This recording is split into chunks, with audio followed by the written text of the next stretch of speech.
Target with Himanshu पर आप सभी का स्वागत है। बीएड ब्रिज कोर्स परीक्षा को ध्यान में रखते हुए कोर्स 2 का अध्ययन हम कर रहे हैं। इसमें चैप्टर 2 करिकुलर इश्यूज है।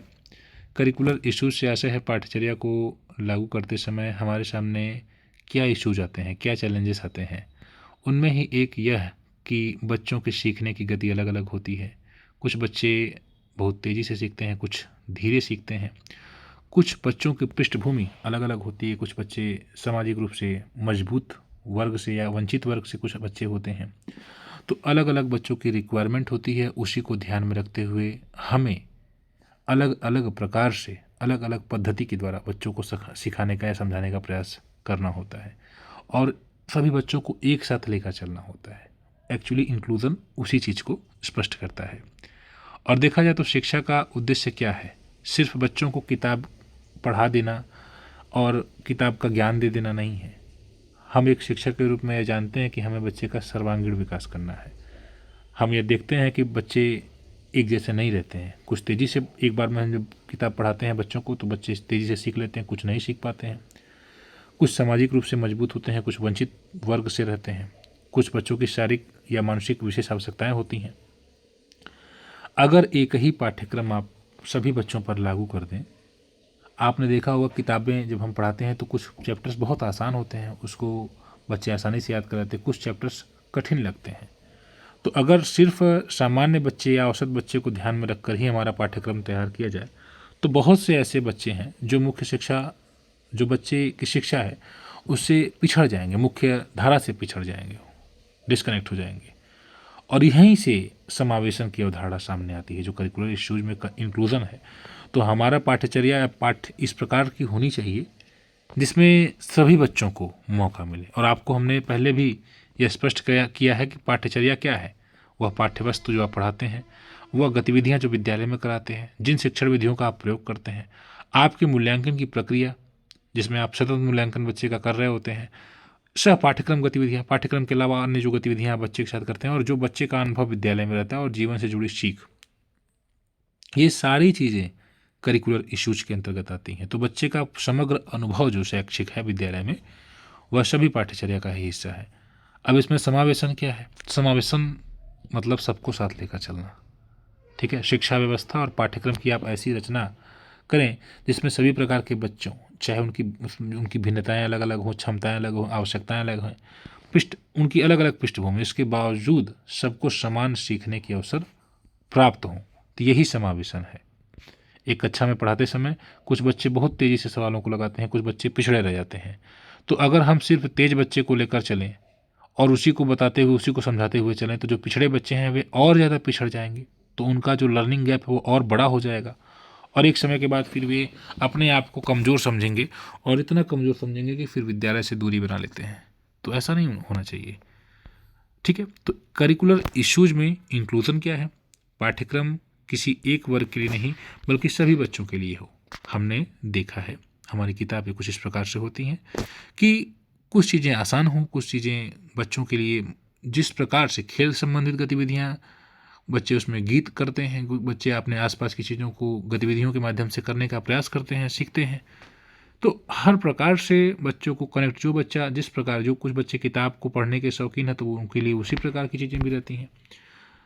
तो हमारा पाठ्यक्रम किसी एक वर्ग को ध्यान में रख कर नहीं बनाया जाता है बल्कि सभी बच्चों के लिए भेदभाव मुक्त और लचीलापन उसमें होता है ना। जैसा कि हमने कहा कि सीखने के अलग अलग तरीके होते हैं। कुछ बच्चे अनुभव के द्वारा सीखते हैं, उसमें गतिविधि करा दे दिया जाता है कि अध्यापक बच्चों के साथ ये गतिविधि कराएं तो बच्चे करते हैं। बच्चों की विविधता को समस्या नहीं बल्कि संसाधन माना जाना चाहिए। इसी को इंक्लूजन हम कह सकते हैं।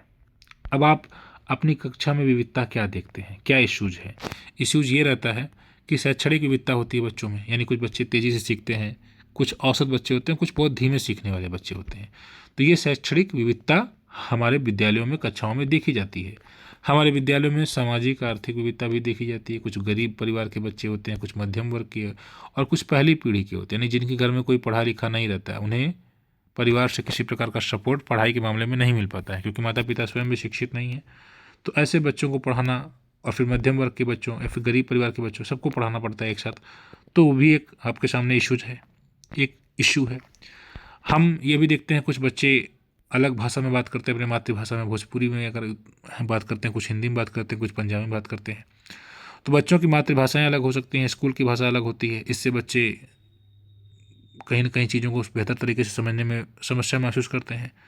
तो एक शिक्षक के रूप में फिर हम ये उनकी जो नेटिव लैंग्वेज है उसको प्रमोट करने का प्रयास करते हैं। और घर में पढ़ाई का माहौल नहीं होता है। बच्चा घर पर गया और उसके बाद बैग रखा और उसके बाद अगले दिन तब स्कूल आना होगा, तब दोबारा बैग उठाएगा। उसके बाद घर उस बीच में पढ़ाई बच्चा नहीं कर पाता है, क्योंकि उस प्रकार का माहौल है नहीं। न तो माता पिता उतने सक्रिय हैं, और जब माता पिता सक्रिय नहीं रहेंगे तो बच्चा फिर क्या ही सक्रिय रहेगा। लैंगिक विविधता भी देखी जाती है। कुछ हमारे समाज में इस प्रकार से भी समस्याएं होती हैं कि लड़के हैं तो ज़्यादा पढ़ाई के प्रति माता पिता एक्टिव रहेंगे, और लड़कियां रहेंगी तो उनको घर के काम में लगा देते हैं। लैंगिक समानता के जो मुद्दे हैं, तो वही बात है। तो ये तमाम ऐसी समस्याएं, इश्यूज हैं जो हम देखते हैं। इसके अलावा विशेष आवश्यकता वाले बच्चों को भी देखा जाता है। दृष्टिबाधित हैं, बेचारे देख नहीं पाते हैं, समस्या होती है, उनके लिए विशेष प्रयास करना पड़ता है। श्रवण बाधित हैं, कुछ बच्चों को सीखने में कठिनाई होती है, लर्निंग डिसेबिलिटी होती है। कुछ बच्चे बौद्धिक रूप से बुद्धि इस प्रकार से होती है, हम कहते हैं कि इसकी बुद्धि कमज़ोर है, इसको समझने में मतलब दिक्कत है। तो इंक्लूज़न ये बिल्कुल क्लियर करता है कि कोई भी बच्चा करिकुलम से बाहर ना छूटे, यानी सभी प्रकार के बच्चों को आप एक साथ लेकर जाएं। वो चाहे विशेष आवश्यकता वाला बच्चा हो, चाहे उसकी लैंगिक आधार पर, चाहे वो लड़का हो या लड़की हो, भाषाई विविधता बच्चे को, सबको एक साथ लेकर चलिए। आवश्यकता क्यों है? क्योंकि है एक और हम गुणवत्तापूर्ण शिक्षा की बात करते हैं, हम सभी को समानता की बात करते हैं। अनुच्छेद 14 है, अनुच्छेद 21 क है। तो गुणवत्तापूर्ण शिक्षा की बात करते हैं, समानता की बात करते हैं। आरटीई एक्ट कहता है कि हर बच्चे को समान गुणवत्ता शिक्षा का अधिकार है। तो ये शिक्षा का अधिकार उस बच्चे के लिए भी आएगा जो पारिवारिक, जो सामाजिक रूप से पिछड़ा हुआ है, जो शारीरिक रूप से पिछड़ा हुआ है, विकलांग है। ऐसे बच्चों को भी समान अधिकार मिलना चाहिए, बल्कि इन बच्चों के लिए विशेष प्रयास होना चाहिए कि ये मुख्य धारा से जुड़ सकें। इसीलिए आरटीई एक्ट है। संवैधानिक मूल्यों का जो हमारे संविधान में जिक्र किया गया है, समानता, न्याय, बंधुत्व की बात की गई है। तो जब विशेष आवश्यकता वाले बालक पिछड़ जाएंगे, जब गरीब बच्चे पढ़ नहीं पाएंगे, तो फिर जो हमारे संविधान की कल्पना है हम हमारे देश को बनाने की, जहाँ पर समानता, न्याय, बंधुत्व की भावना सब हो, तो फिर इसका विकास कैसे हो पाएगा, कैसे देखा जाएगा? शायद नहीं देखा जाएगा। इसलिए संवैधानिक मूल्यों के लिए आवश्यक है कि समावेशन हो। एनईपी भी कहता है कि इक्विटी और इंक्लूजन शिक्षा की आत्मा है, यानी अगर समानता न मिले और समावेशन न हो तो शिक्षा फिर निरर्थक हो जाएगी। अगर हम नॉन इंक्लूसिव क्लासरूम करिकुलम तैयार करते हैं, यानी हमारा इस प्रकार का पाठ्यक्रम है जिसमें हम सिर्फ तेज बच्चे को लेकर चलते हैं, या सिर्फ गरीब बच्चे को छोड़कर सिर्फ अमीर बच्चों को पढ़ाते हैं, ये भी देखा जाता है ना। ये आपके समाज में देखा जाता है कि जो बच्चा गरीब है प्राय वह प्राइवेट सरकारी विद्यालयों में पढ़ता है, और जो थोड़े से बेहतर फाइनेंशियली कंडीशन की हो जाती है तो फिर वे अपने बच्चों को कानूनी स्कूल में भेजते हैं, और वे कहते हैं कि गरीब समाज, अगर हम सरकारी विद्यालय में पढ़ाएंगे तो स्टेटस हमारा बिगड़ जाएगा, खराब हो जाएगा। ये तो आप शिक्षा का आप देख ही रहे हैं। तो ये सारी चीज़ें कहीं ना कहीं इस चीज़ को स्पष्ट करते हैं कि अभी भी समाज में बहुत बड़ा गैप है गरीबी अमीरी को लेकर। सामाजिक पृष्ठभूमि भी आप देखते हैं, किस वर्ग के बच्चे कहाँ किस विद्यालय में जाते हैं, आप इसको भी देखते हैं। कमज़ोर बच्चे हैं। तो ये अगर हमारा पाठ्यक्रम समावेशी नहीं होगा, सबको एक साथ लेकर नहीं चलेंगे, तो फिर ये समस्याएं और गहरी होती जाएंगी, बड़ी होती जाएंगी, जटिल होंगी। इससे हमें, अगर हम समावेशन नहीं करें बच्चों का, तो बस कमज़ोर बच्चे पिछड़ेंगे। हम क्लास में पढ़ा रहे हैं, सिर्फ तेज बच्चों को लेकर चल रहे हैं, सभी गतिविधियों में, सभी प्रकार की गतिविधियों में तेज बच्चों को ही लेकर आगे बढ़ रहे हैं, तो जो कमज़ोर बच्चे हैं वे पिछड़ेंगे और ज़्यादा पिछड़ जाएंगे। विशेष आवश्यकता वाले बच्चे भी हतोत्साहित हो जाएंगे, और एक समय के बाद वे बच्चे विद्यालय आना बंद कर देंगे, तो ड्रॉप आउट हो जाएंगे फिर वे, क्योंकि उन्हें ऐसा लगता है कि उनके विद्यालय में जाने पर शिक्षक के द्वारा उन्हें महत्व नहीं दिया जा रहा है, या बच्चे स्वयं उनको महत्व नहीं दे रहे हैं, पिछड़ रहे हैं। तो ऐसा अक्सर देखा जाता है। इससे ड्रॉप आउट बढ़ेगा, उससे कोई दोस्ती नहीं करता है कोई बच्चा। तो इस प्रकार की समस्याएं हैं, शिक्षा केवल चयनित वर्गों तक ही सीमित हो जाती है। तो ये अगर हमारा नॉन इंक्लूसिव करिकुलम रहेगा तो ये समस्याएं आएंगी। इसलिए हमें इंक्लूसिव करिकुलम तैयार करना है। इसमें फ्लेक्सिबिलिटी होनी चाहिए।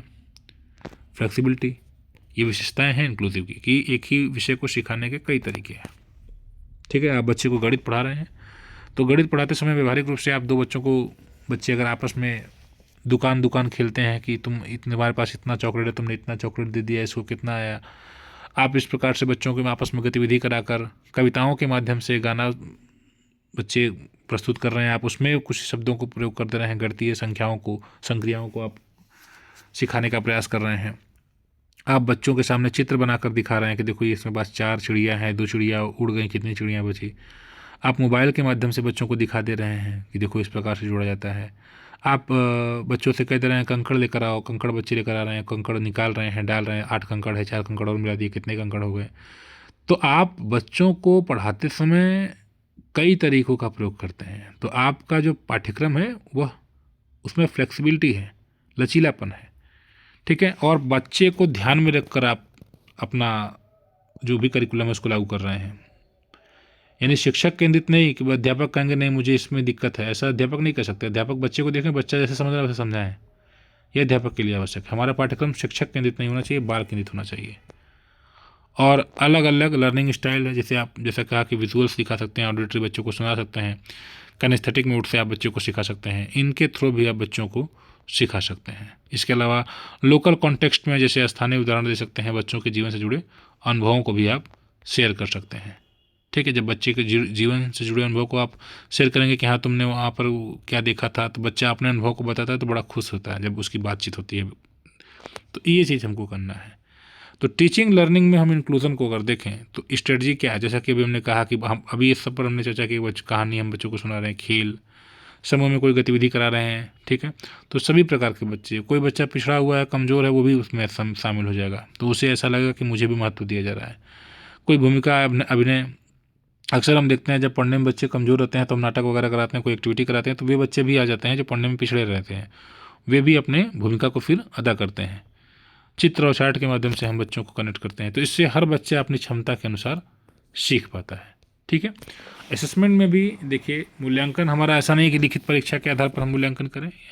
हमारा एनसीएफ भी कहता है कि सिर्फ लिखित परीक्षा के आधार पर नहीं होना चाहिए, मौखिक मूल्यांकन करिए, गतिविधि के आधार पर दीजिए, और सतत व्यापक मूल्यांकन करना है। ऐसा नहीं है कि सिर्फ एक बार फाइनल आप एग्जाम कर दें उसका और उसको पास कर दें या फेल कर दें, ऐसा नहीं। वैसे फेल तो करना ही नहीं है अब, लेकिन बच्चे का लगातार मूल्यांकन करना है, ठीक है।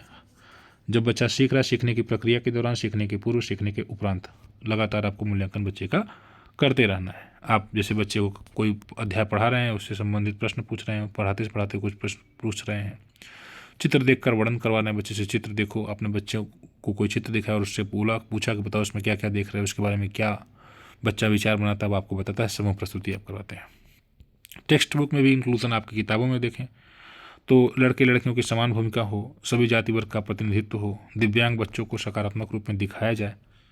आपने देखा होगा ना, एक इंग्लिश की किताब है, इसमें एक बच्चा रहता है, वो बैसाखी के सहारे चल रहा होता है, उसके दोस्त उसको पसंद नहीं करते हैं, तो फिर एक बार वो एक बच्चा डूबने लगता है, तो बच्चा अपना बैसाखी फेंक कर उसको जो है बचाने का प्रयास करता है। फिर उसके बाद उसके टीचर्स उसको बहुत उसकी प्रशंसा करते हैं, और उसके बाद उस बच्चे को सभी लोग बहुत रिस्पेक्ट करने लगते हैं। तो ये क्या दिखा रहा है, दिव्यांग बच्चों को सकारात्मक रूप में नहीं दिखा रहा है, यही तो है ना इंक्लूजन।